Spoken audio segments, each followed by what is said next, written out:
Great. So I wrote this a number of years ago for Father's Day, and I wish you all a happy Father's Day and a chance to think about what you've been given. Father's Day will come and go. Some will spend time with their fathers.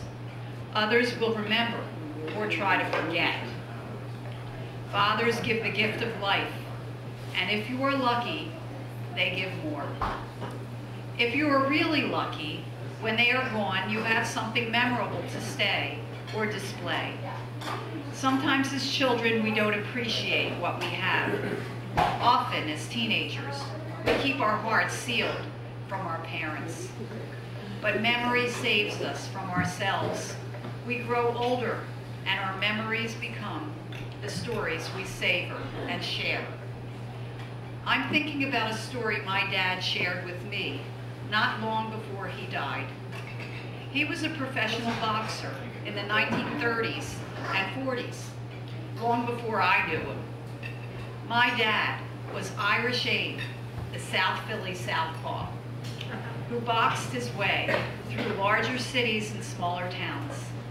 As the youngest son of Jewish immigrants from Russia who settled into the Irish Catholic neighborhood of 5th and Wolf Streets in South Philadelphia, Dad spent Saturdays in synagogue with his father and Sundays in church with his baseball buddies. When he was 12, his father died.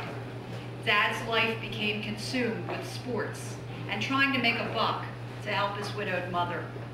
At 15 years old, he established himself as an amateur fighter, won 50 fights and many titles. The local parish priest attended the fights and recognized him. Dad recalled, "The priest jumped into my corner and remained there throughout the 3 rounds, cheering and yelling for the boy from his parish." The following week, the promoter of the show presented Dad with a pair of boxing trunks, blue on one side with a white stripe and a Star of David. The other side was Kelly green with a gold stripe and harp. The Jewish kid, A.B. Kaufman, became Irish Abe of 5th and Wolf.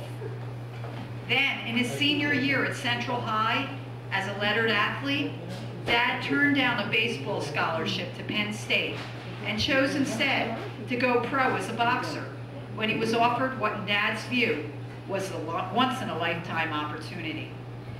Professionally ranked as a lightweight contender, he fought anybody and everybody for 12 years. The promoters matched him in all categories, regardless of weight, because he could dance around his opponents, give the audience a show, and go the distance. One time, though, he went too far. Somewhere down south in the 1930s, 2 locals grabbed him before the fight and taunted, "I hear you're a Jew boy. I ain't never seen a Jew boy before. Show us your horns. Come on, Jew boy. Show us your horns."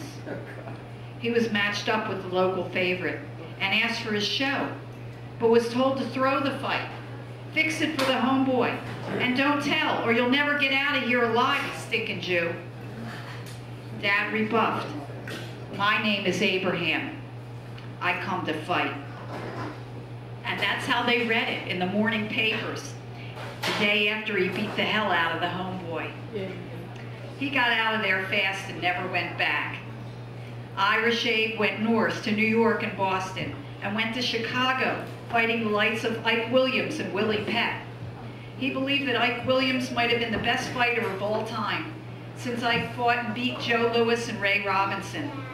Dad didn't always win, or even get the decision, but the promoters liked him, because at the last bout, he was usually still standing. From his chair in the living room, 50 years later, Dad welled up in tears when he spoke of the squared circle. He said, "There is no question in my mind that a one-on-one situation like boxing can bring out the best in all of us." Although Dad was a stoic, through the painful challenges of old age, knee and hip replacements, wrist cartilage removal, dependence on a pacemaker, and hearing aid, Dad sobbed when he told me this story from his youth. In the end, he braved his ultimate opponent, prostate cancer, and lost the fight. What did I get from my father? I inherited his muscular frame, but not his drive. I can approximate his dimpled smile, but I can't shine it back at him, as I wish I had done more often in my youth. I can display his photos, tell his story, and let my heart go the distance.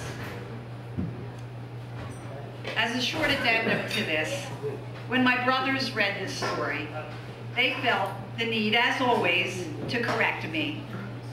He was not left-handed, they said. Look at his picture. He leads with his right. And they are right. But like me, my father also liked poetry. As well, he told me that in sports, he was ambidextrous. So I took some poetic license because I liked the sound and sense of South Philly Southpaw, as it describes him. And I think he would too. And here he is, leading with his right.